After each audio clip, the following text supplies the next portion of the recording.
Change అంటే ఏంటంటే, ఒక వ్యక్తిత్వం నుంచి, ఒక పర్సనాలిటీ నుంచి, ఒక హ్యాబిట్స్ నుంచి, ఒక ఐడెంటిటీ నుంచి కొత్త ఐడెంటిటీకి షిఫ్ట్ అవ్వడం.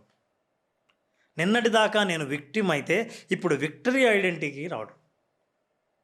నిన్నటిదాకా నేను ఎంప్లాయీ అయితే, ఇప్పుడు ఎంప్లాయర్ అవ్వటం.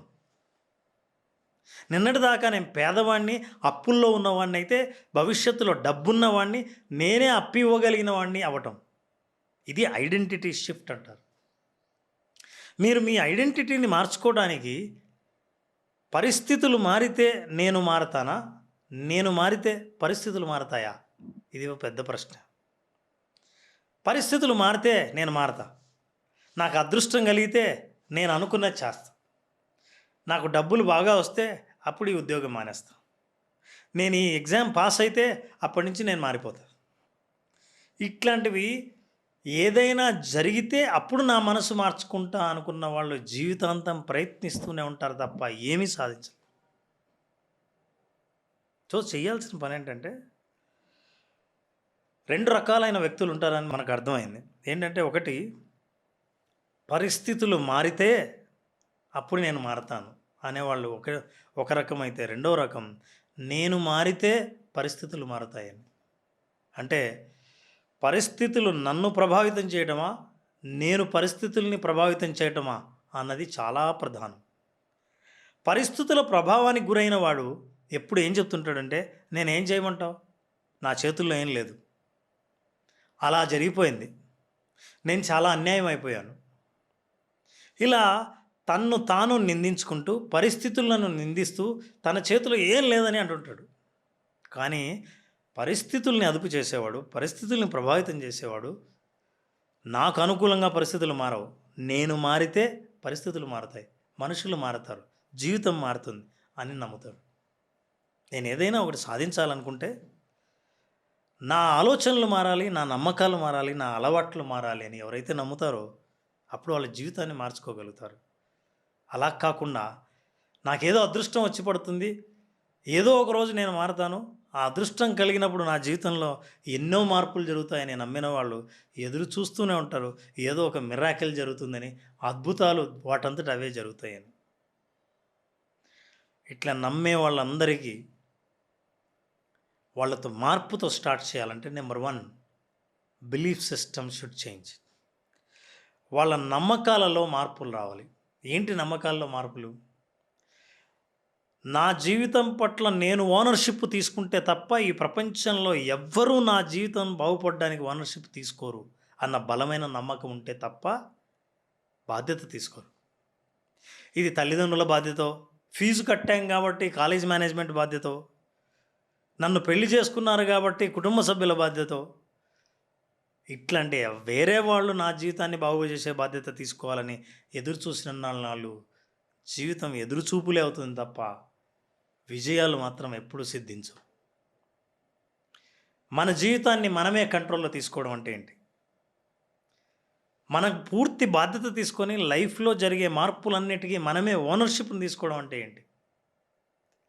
మన మార్నింగ్ రొటీన్ మీద మనకున్న కంప్లీట్ కంట్రోల్, మన అలవాట్లపైన, మన ఆలోచనలపైన, మన నమ్మకాలపైన, మన నిర్ణయాలపైన, వీటన్నిటి మీద మనకే ఓనర్షిప్ ఉండాలి తప్ప ఇతరులకు కాదు.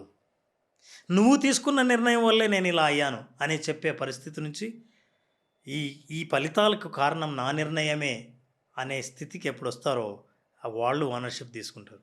అందుకే చాలామంది బ్లూమర్స్ లేదా బ్లేమర్స్ ఉంటారు. Bloom or blame. జీవితంలో వికసించాలంటే బ్లేమ్ చేయడం ఆపేయండి. మీరు ఎప్పుడైతే నిందించడం మొదలు పెడతారో జీవితంలో వికసించడం ఆపేస్తారు. నా ఎదుగుదల ఆగిపోవడానికి కారణం నా ఫ్యామిలీయే, మా బ్యాక్గ్రౌండే, నేను తెలుగు మీడియం, మాకు డబ్బులు లేవు, కుటుంబం చాలా పేదది, నేను నల్లగా ఉంటాను, పొట్టిగా ఉంటాను, నేను ఈ ఇంట్లో పుట్టి ఉండకుండా ఉండాల్సింది, నేను ఇంగ్లీష్ మాట్లాడితే బాగుండు, ఇట్లాంటివన్నీ నిందించే ఆలోచనలు. మీరు నిందించినంతకాలం జీవితంలో ఎదగడం అంటూ అస్సలు జరగదు. ఎదిగే వాళ్ళు నిందించడం ఆపేస్తారు. ఎదుగుతున్న వాళ్లకు అసలు నిందించాలన్న ఆలోచనే రాదు. నిందించే వాళ్ళు ఏది జరిగినా ఎవరు అనే ఆలోచన వస్తుంది. అంటే కారణం ఎవరు? జీవితంలో జరిగిన ప్రతి అనుభవానికి, ప్రతి సంఘటనకు ఎవరు అన్న ప్రశ్న ఎప్పుడైతే వేసుకుంటారో అప్పుడు వెంటనే ఎవరిని నిందించాలన్న ఆలోచన వస్తుంది. ఎప్పుడైతే ఎవరినైనా నిందించుదాం, ఎవరో కారణం అని ఎప్పుడైతే ఆలోచించారో మారే శక్తిని పూర్తిగా మనం పోగొట్టుకుంటాం. మారిపోయే శక్తి సన్నగిల్లిపోతుంది. ఎందుకంటే నేను మారాల్సిన అవసరం లేదు. ఉదాహరణ చూడండి, ఒక స్టూడెంటు ఎగ్జామ్ రాసాడనుకోండి. ఎగ్జామ్ రాస్తే సరిగ్గా రాయలేదు. అస్సలు సరిగ్గా రాలేదు. బయటకొచ్చాడు. బయటకొచ్చిన తర్వాత వెంటనే ఏం చేస్తాడు? అవును, మిగతా వాళ్ళు ఎలా రాశారో చూద్దామని కనుక్కుంటాడు. అందరినీ అడుగుతాడు. ఏయ్, పేపర్ ఎలా వచ్చింది అని. చాలా హార్డ్ వచ్చింది అని. చాలా టఫ్గా ఉంది పేపర్. ఎప్పుడైతే పేపర్ టఫ్ ఉంది అని అనుకున్నాడో వెంటనే వచ్చే ఆలోచన ఏంటంటే తప్పు నాది కాదు. అమ్మయ్య, నేను సరిగ్గా చదవలేదేమో అనుకున్నాను కానీ నా తప్పు కాదనమాట. పేపర్ టఫ్ వచ్చిందనమాట, పేపర్ హార్డ్గా ఉందనమాట అని అనుకున్నప్పటి నుంచి నేను ట్యూషన్కి వెళ్ళాలన్న ఆలోచన, ఇంకా నేను నేర్చుకోవాలన్న ఆలోచన, ఎవరి దగ్గర నుంచైనా నేను తెలుసుకోవాలి అనే ఆలోచన ఇవేవి రావు.